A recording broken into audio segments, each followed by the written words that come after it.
Oh, oh, oh, oh, oh.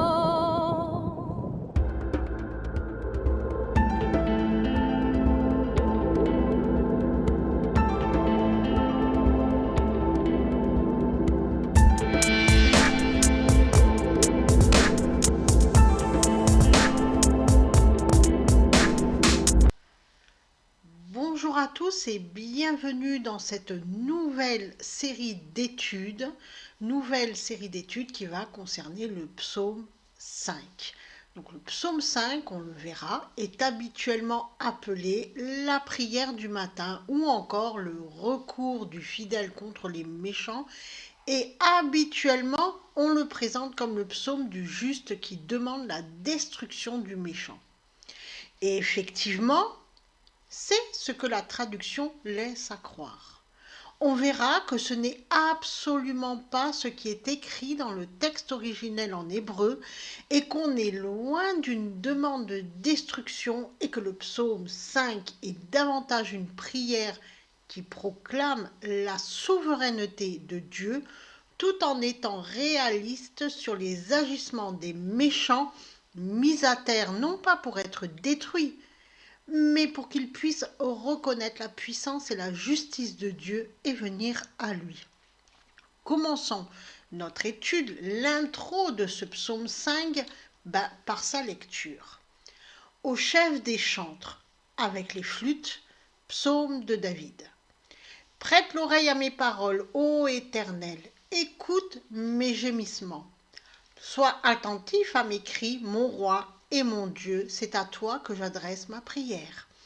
Éternel, le matin tu entends ma voix, le matin je me tourne vers toi et je regarde, car tu n'es point un Dieu qui prend plaisir au mal, le méchant n'a pas sa demeure auprès de toi. Les insensés ne subsistent pas devant tes yeux, tu hais tous ceux qui commettent l'iniquité. Tu fais périr les menteurs, l'Éternel abhorre les hommes de sang et de fraude.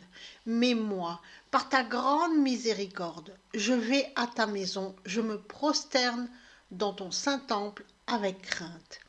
Éternel, conduis-moi dans ta justice, à cause de mes ennemis, aplanis ta voie sous mes pas. Car il n'y a point de sincérité dans leur bouche. Leur cœur est rempli de malice, leur gosier est un sépulcre ouvert, et ils ont sur la langue des paroles flatteuses. Frappe-les comme des coupables, ô Dieu, que leur dessein amène leur chute, précipite-les au milieu de leurs péchés sans nombre, car ils se révoltent contre toi.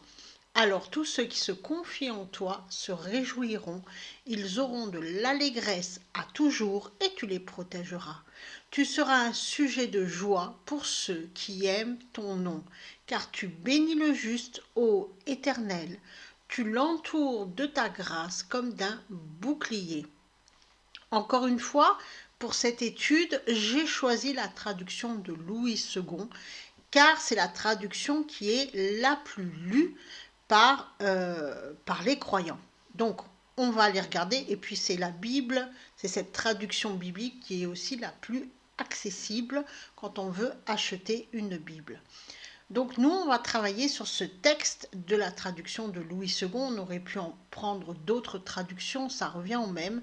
Parce que ce que nous allons faire, c'est que nous allons regarder, comme à notre habitude, les mots, comment ils ont été traduits dans le texte originel en hébreu, c'est-à-dire qu'on va aller regarder les mots en hébreu pour vraiment en définir le sens et donc avoir le sens vraiment global de ce psaume. Et pour ça, on va y aller par étapes.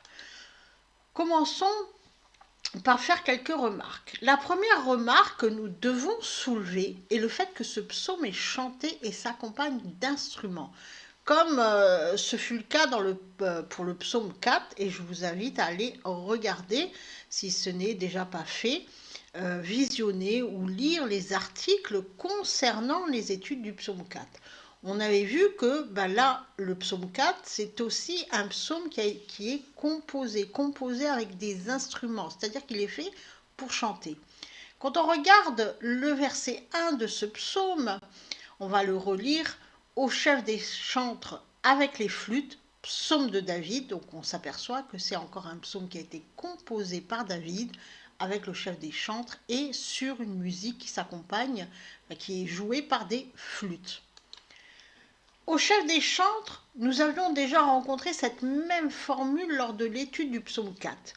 Et nous avions dit que le chef des chantres, parfois traduit par le chef de chœur, est le chef d'orchestre qui surveille la mélodie afin que tout soit en accord. Le chef d'orchestre, c'est Dieu. C'est lui qui donne le ton, la vibration pour le chant, pour que tout soit juste. Et l'on sait que c'est David qui a composé le psaume sous la directive de Dieu, donc sous l'inspiration de Dieu, sous l'inspiration de l'Esprit Saint. Avec les flûtes, on va s'attarder un petit peu sur cette traduction avec les flûtes. Au psaume 4, la musique est jouée, on s'en souvient, par des instruments à cordes. Ici, c'est un peu différent. La musique est jouée par des flûtes. On va voir le mot hébreu qui a été traduit ici par flûte. Il s'agit du mot nekilila, au pluriel dans le texte, donc nehilot. C'est un mot un peu particulier et en vérité on ne sait pas précisément de quel instrument il s'agit. Ce mot est utilisé uniquement au psaume 5, c'est donc un apax. Et il faut rester très prudent pour définir son sens. Il s'agirait a priori d'un instrument à vent. Ce mot se rapporte davantage à l'idée d'un bourdonnement, comme le bruit d'un essaim de guêpe qui bourdonne en continu. Et cette tonalité, ce bourdonnement, est en rapport avec le bruit que font les méchants lorsqu'ils parlent ou agissent. Ce bourdonnement sourd qu'ils font par leurs paroles et qui, si l'on n'y prend pas garde, du moins si l'on s'y approche et qu'on écoute, ça pique comme une guêpe. Ce bourdonnement, que l'on pourrait assimiler à un bourdonnement d'un essaim de guêpe, est le bruit des paroles et des actions des méchants. Et il faut faire attention à ne pas se faire piquer. Car comme des piqûres multiples peuvent conduire au décès, si l'on est piqué à de multiples reprises par les paroles ou les actions des méchants, on peut sombrer dans la dépression ou pire, s'éloigner de Dieu pour aller à leur suite et donc mourir au sens spirituel du terme. Et ainsi, c'est avec cette musique de fond qui bourdonne, c'est avec cette musique qu'on va poser le décor. On sait que l'on devra faire face au bruit du monde, à la cacophonie mondiale, mais que malgré ce bruit, cacophonie mondiale d'ailleurs, bien alimenté par les médias, et c'est pour ça que j'ai choisi pour l'introduction de ce psaume, pour sa présentation en ligne, quelque chose qui ressemble à un média, c'est-à-dire quand on regarde un journal, l'intro du journal, c'est pour ça que j'ai choisi cette image-là. C'est parce qu'on va être plongé dans la cacophonie mondiale. Et c'est malgré cette cacophonie mondiale, et il ne faut surtout pas s'y faire piquer, malgré ce bruit, ce bourdonnement, on peut se réfugier dans la prière pour ne plus l'entendre, parce qu'il ne faut pas y prendre garde. Et donc, on va se mettre à la vibration du son de Dieu, au son de sa parole. Très important, et ça, il faut le retenir. La seconde remarque que l'on doit faire concernant ce psaume est son rapprochement avec les psaumes 56, 120, 140 et 142. Je vous laisse les lire. On y retrouve dans ces psaumes le même thème, ce bourdonnement des paroles des méchants et le moyen que Dieu nous donne pour s'en délivrer, pour en être protégé, pour ne pas écouter et se mettre à l'écoute seulement de sa parole. Et enfin, la troisième remarque concerne la structure du texte. C'est un chant. Mais contrairement au psaume 4, il n'est pas délimité par des pauses, ce qu'on appelait des céllas.